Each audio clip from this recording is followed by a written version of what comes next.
Hola a todos, en esta ocasión tendremos una charla acerca de la obtención de semilla híbrida del melón Cucumis Melo bajo invernadero.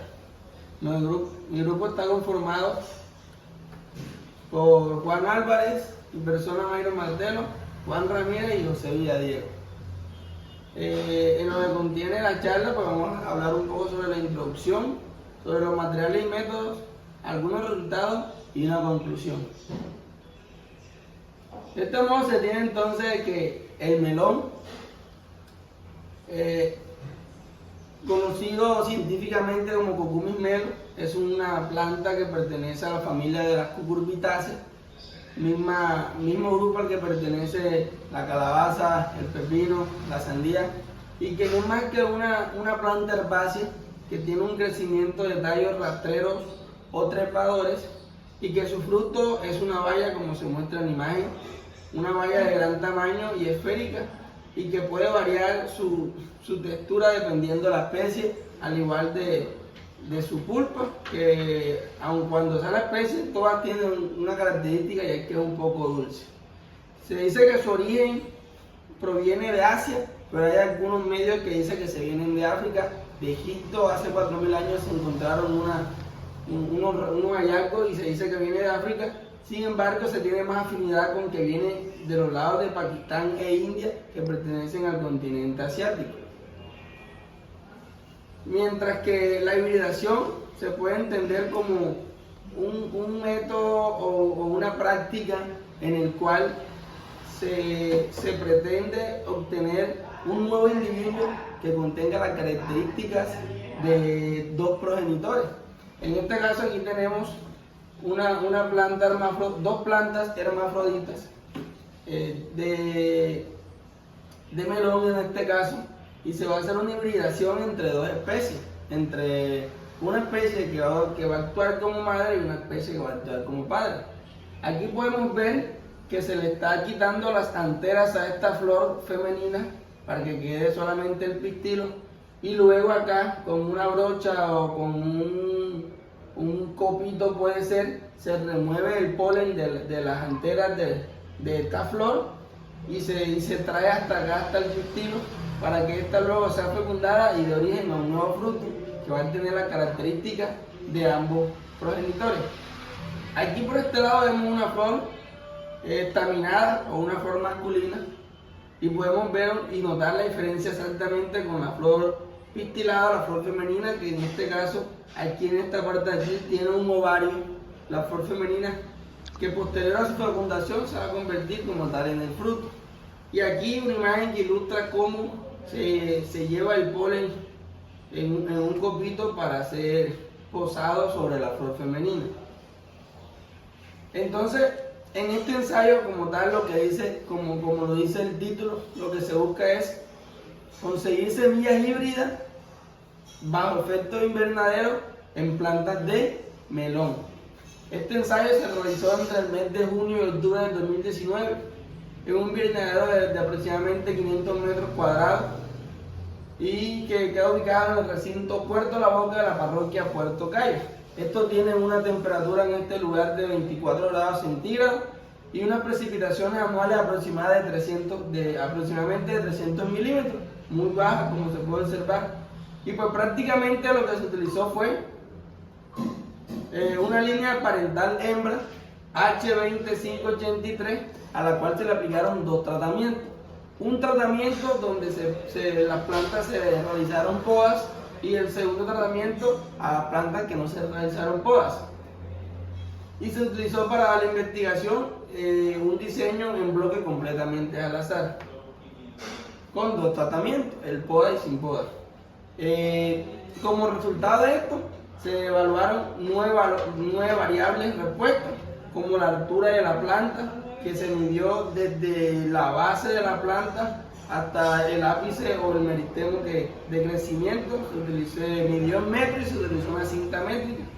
Se midió también el diámetro del tallo en milímetros, el número de nudos antes del fruto y después del fruto, y todas estas variables que se muestran a continuación. Por ejemplo, aquí para el peso de semilla con embrión se utilizó una balanza, se midieron en gramos y lo que se hizo fue partir como tal el fruto, sacar todas las semillas, adicionarlas en un tanque con agua y aquellas semillas que se dispusieron a la profundidad del frasco del tanque son aquellas semillas que contienen embrión.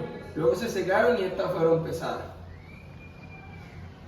Como ya decía anteriormente, fueron dos tratamientos, el tratamiento A1 y A2, con poda y sin poda respectivamente, y solamente eso fue realizado al parental femenino, mientras que el parental masculino, que se menciona más adelante y que no se dice como tal la variedad, pero que fue sembrada 2 semanas antes de la femenina en 2 surcos a la mitad del ensayo.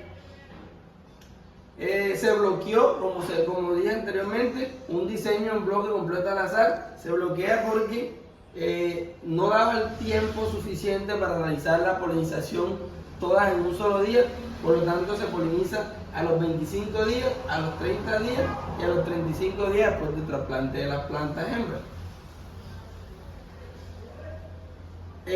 Mediante el ensayo se controlaron algunas enfermedades o plagas. Por ejemplo, aquí en la primera imagen vemos el mildiu, que es causado por un Omicete Pseudoperonospora cubensis, y básicamente aquí lo que se le aplicó fue una mezcla de metalaxi con mancozeb a los 8 días y a los 8 y 30 días después del trasplante, con una dosis de 70 gramos en 15 litros de agua. Para la mosca blanca, para negrita y para los pulgones se le aplicó acetamiprid a los 10 días después del trasplante, y luego de eso también se le aplicó Bacillus thuringiensis a los 20 y 50 días después del trasplante, con una dosis de 80 gramos en 15 litros de agua. Como se decía anteriormente,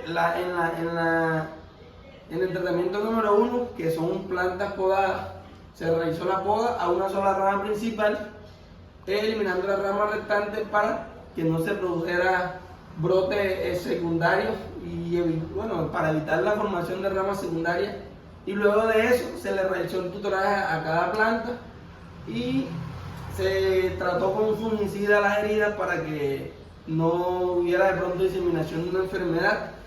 Y básicamente aquí podemos ver que las plantas pues se le aplicó un sistema de riego por goteo.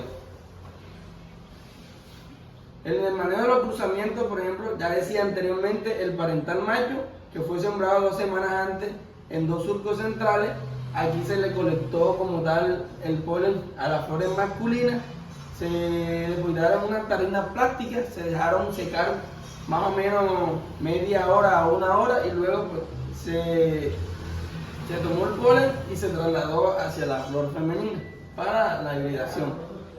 Entonces, como resultado aquí tenemos, por ejemplo, un análisis de varianza para el peso del fruto, y aquí notamos que entre las repeticiones se pudo notar una diferencia como tal, pero entre los tratamientos no hubo diferencia significativa.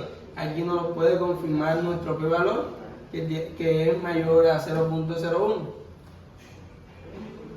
En la prueba de rango múltiple de Tukey también lo que hacemos es, aquí comparamos la altura de la planta, el número de semillas vivas y el peso de semillas. Aquí las letras nos indican también que entre el tratamiento con poda y sin poda hubo diferencia, mientras que para el tratamiento con poda la altura fue de 1,59, para el tratamiento sin poda fue de 1,83. Y aquí, por ejemplo, hubo altamente significancia en el número de semillas vivas, que es lo que nos interesa al final porque es lo que necesitamos obtener. 303 semillas aproximadamente, mientras que para el tratamiento sin poda solamente fue de 85. Aquí un análisis de correlación entre las variables nos muestra, por ejemplo, una correlación perfecta entre la altura de la planta y la altura de la planta.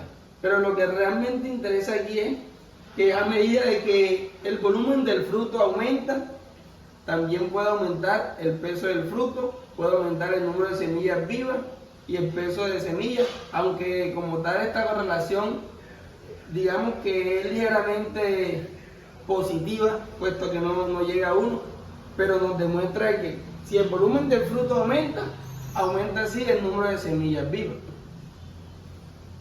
Y por último, tenemos la rentabilidad.